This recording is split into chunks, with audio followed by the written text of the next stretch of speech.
Hey team, Barry Watson here, great to see you. On a weekend where the weather forecast was for freezing temperatures, snow and rain, you could be highly tempted and somewhat excused for staying home and basking in the warmth of your heat pump.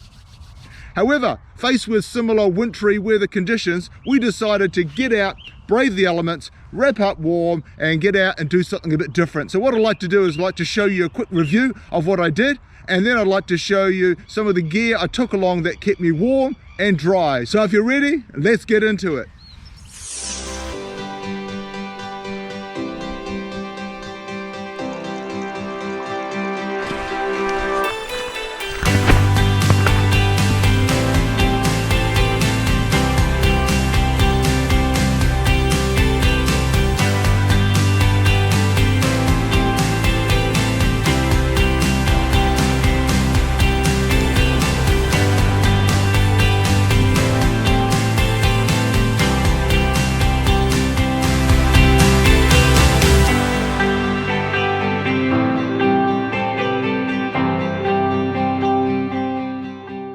One of the biggest challenges you have to deal with on a wet winter trip is staying warm and dry. Not only do you have to deal with water from rain, snow and sleet, but also from the sweat of carrying a heavy pack, especially if you're going uphill, and wearing extra layers such as a rain jacket.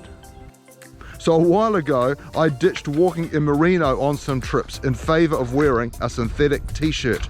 Although merino is very warm even when damp, it's incredibly hard to dry when you're tenting and it's cold and it's wet. So I prefer to change into a dry merino base layer when I get into my tent.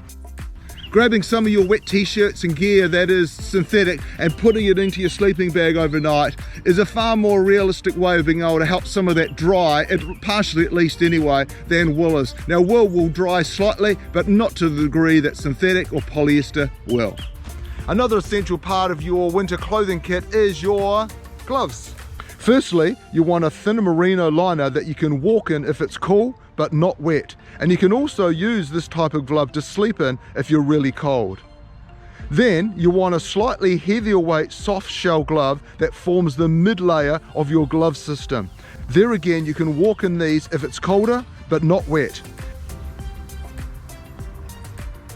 However, if it is raining, you want a third pair of harder shell gloves that are waterproof and that you can wear when walking. If it's really cold, you can double down and put the thinner merino gloves in these to really warm things up for you. One tip when buying a pair of gloves is to always make sure that they are big enough so that your hand can easily fit into it when it's cold and wet. This might mean buying gloves that are slightly bigger than you would normally. This is also true of harder outer shell gloves if you want to layer gloves underneath it. Gloves, together with a hat, are a great way to help regulate your body temperature by taking them on and off as you walk or have a break to help keep your body at a comfortable temperature.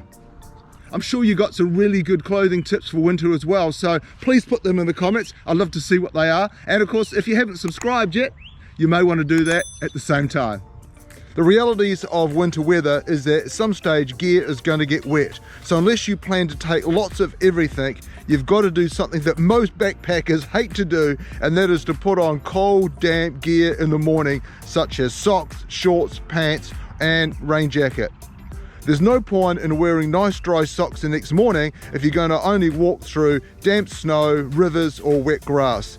You're far better to save up your fresh dry socks for when you're at camp or driving home in the car.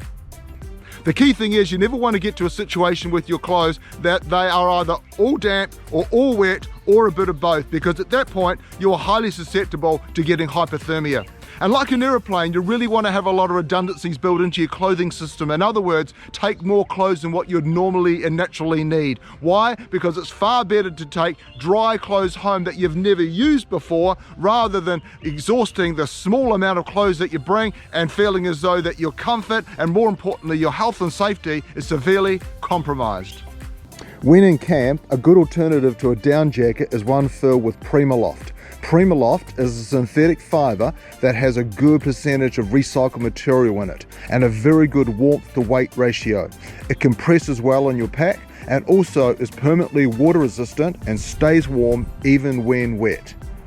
A good rain jacket is always important to keep you dry and to shield you from the cold wind. At times though, it may be helpful to add some extra waterproofing to your jacket. So before this trip, I applied some knit wax to ensure the water beads off it really well and the jacket is kept as waterproof and as light as possible. And by and large, it worked really well. However, I have heard that this product is very good, so next time I'm going to check this out. Thanks for tuning in today. I really appreciate that, and I certainly hope that you found these clothing tips for winter really helpful. And of course, if you haven't subscribed, that'll be much appreciated. And until I see you in the next helpful video, always stay safe, stay strong. See you in the next one, everyone. Bye.